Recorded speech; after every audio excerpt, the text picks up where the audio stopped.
As promised, one of my favourites. How are you? Good, how are you? In the backyard, and when I think that now we're going to talk about the 7th album, and the first time we were probably in this house visiting was when we were playing... around that time. Of Neighbours, playing myself, you playing Charlene. Yeah.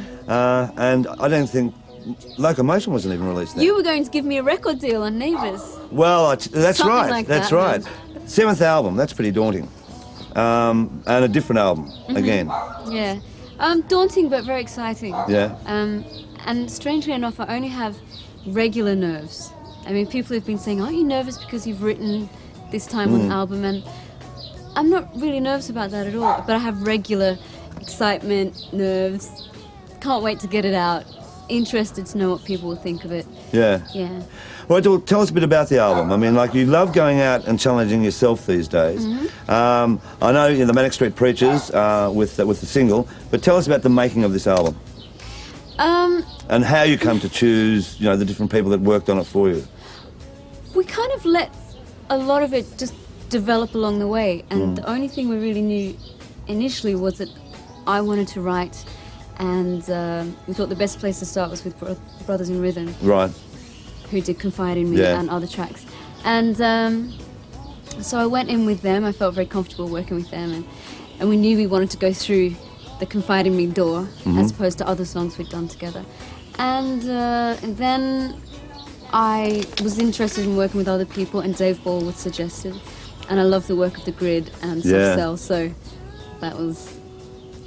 I was very happy to go and meet him, and ended up doing quite a few tracks with him. Going back, your collaboration with Nick Cave became a major hit, award-winning.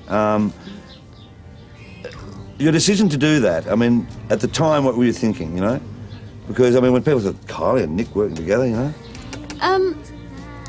Well, I have to admit, I was a bit naive. I didn't know about the legend of Nick, the icon of Nick Cave, and now I'm madly in love with him. Just cannot believe my luck that I worked with him. So it kind of helped me that I wasn't so aware, so therefore I wasn't intimidated or nervous or anything. And I mean, as you said before, I really like stepping into an unknown area. Territory, yeah. And it's really paid off, though, hasn't it? I mean, it's all very well.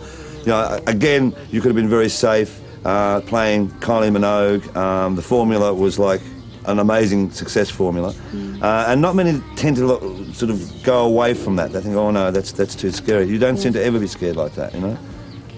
No, I don't think so. No. I mean, it means I have to do a lot of explaining because people, like, they need to have a reason or an explanation for all the changes, and why do you keep having image changes, and how do you explain this latest, you know, style of music or whatever? And I'm constantly baffled that I have to keep finding a way to explain it. To me, it just seems very normal, and I think that's part of the reason that I'm talking to you now and I'm still making records. All right, tell me, what's the title of it now?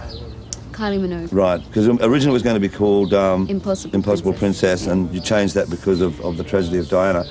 The irony of it is that, and then, and how many tracks are on the album? 12. 12 tracks. There's one about a cowboy too, isn't there? Cowboy style. All pretty good there. But apart from that, I mean, you've also done a cameo role in a film called Diana and Me, which I saw that bit where you're being chased by the paparazzi. I haven't seen it. Oh, I think I've got Is it it there funny? somewhere. It's good. It's good. It's good. On your acting side, what do you think will... I mean, is there anything in the pipeline? And considering, No. I mean, you started as an actress, you know? There's nothing definite in the pipeline. I put 2 years into the album, so I'd like to see that through and put together a great tour, which I think would definitely take some time.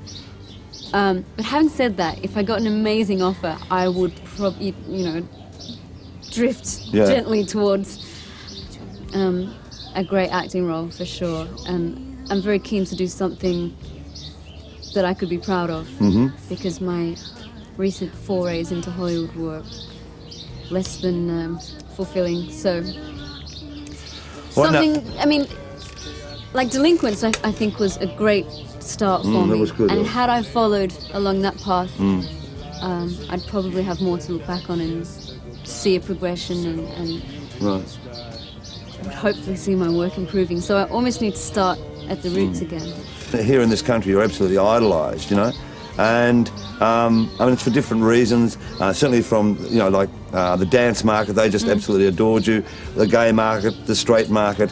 Do you ever feel like when they say, "Oh, look, maybe Kylie should do a dance number," you know, does that peeve you off, or? No, I think it's great if people can see me doing something different, and perhaps they've finally become used to the notion that you can do different things.